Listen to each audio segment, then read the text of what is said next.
الرحمن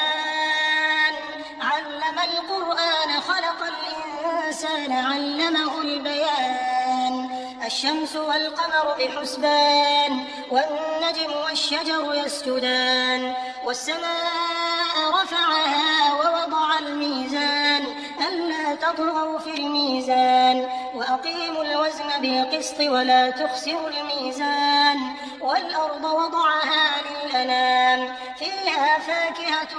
والنخل ذات الأكمام